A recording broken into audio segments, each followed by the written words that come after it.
In this video, you will learn how to create a data frame from RDD. Let's import Spark session first. From PySpark.sql import Spark session. From datetime import date. We are going to use this date function, that is why I'm importing date. Let's execute our code. First, we are going to create this Spark session, and I've already told you in my previous video how to create a Spark session. And in this video also, first we will create the Spark session, then we can create the data frame from RDD. So let's create Spark session, and to create it, first I'll make an object. I'll write Spark here, and I will call the class Spark session dot builder dot get or create. That's it, just one line of code and your Spark session will get created. And once this is created, then you can perform many operations, such as you can create a data frame RDD or perform other operations. Next, I'm going to make an object RDD. Now I will call this Spark session, that is Spark, and from this I will call Spark context, and from this I will call the method parallelize. This will help us to create the RDD, and once the RDD is created, we will convert it into the data frame. So now I'm going to write some values here, or some information to create the RDD.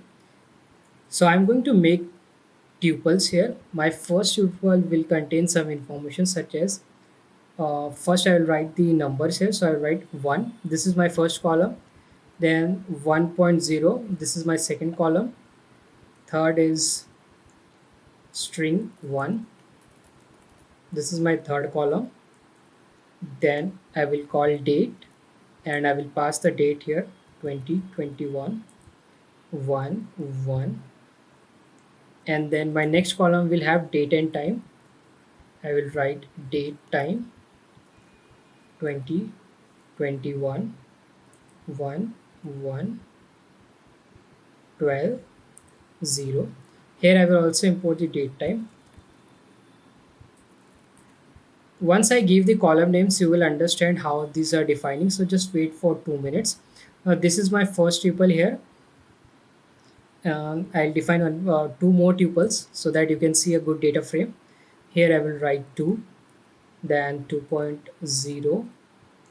Here I will write string 2,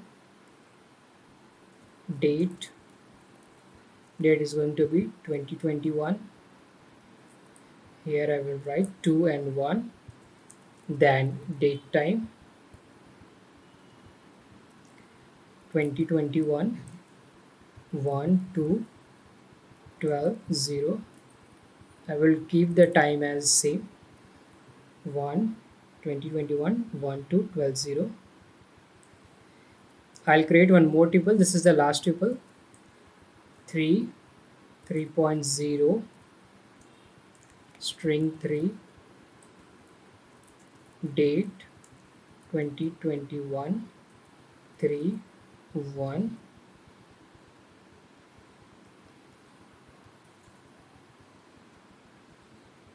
Date time is 2021 1 3 12 0. So we have created these three tuples here, and let's execute our code. Name error, date time is not defined. I have to run this code again first. Now I've imported the date time. I'll execute this code. So we have created the RDD. If I type RDD here and print it, you will see parallel collection RDD at this location. And to see the result, that is to see this information, we have to use the method collect, rdd.collect, because these informations are stored in memory or RAM, and to see the information we need to bring it back to our driver, and to get it back to our driver we use the method collect. Now I will execute the code.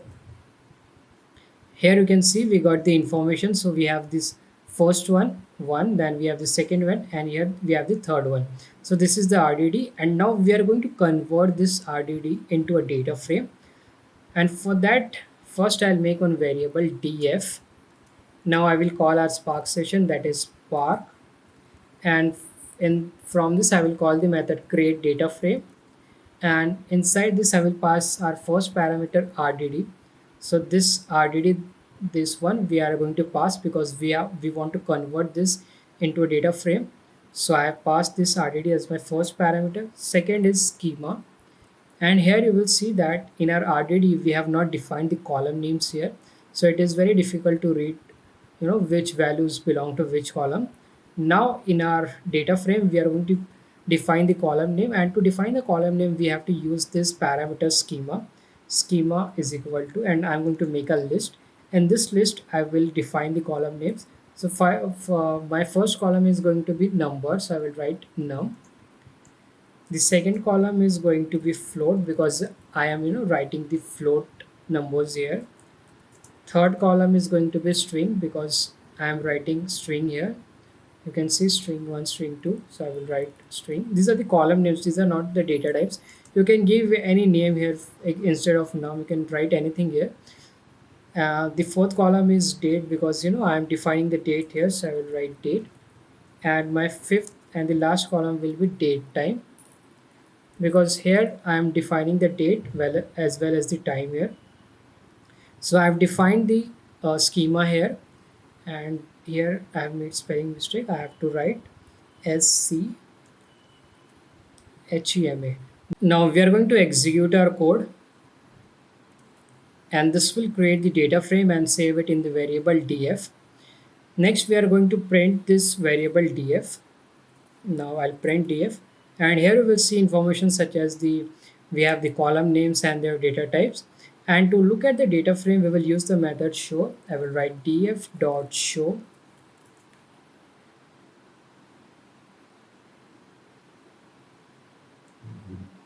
This will show us the data frame here, and here in the output you can see we got the data frame here, and we have column number, num, float, string, date time.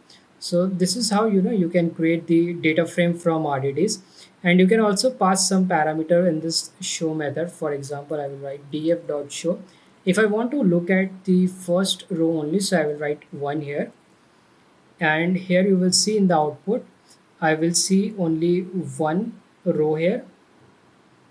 Here you will see only showing top one row.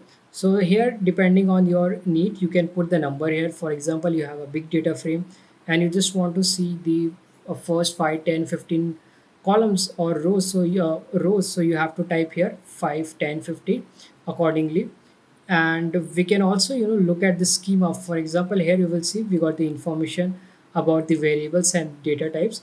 We have a separate method to check the schema of our variables. So I will write df dot print schema, and if I execute this, you will see we have these variables number, float, string, date time, and here you will see the schema. For example, num is long, float is double, string is string, date is date time is timestamp. So you can check, you can also check the schema from this method print schema. This tutorial was about how you can create a data frame from RDD. I hope you enjoyed this video. If you like my video, please subscribe to my channel. Thank you for watching.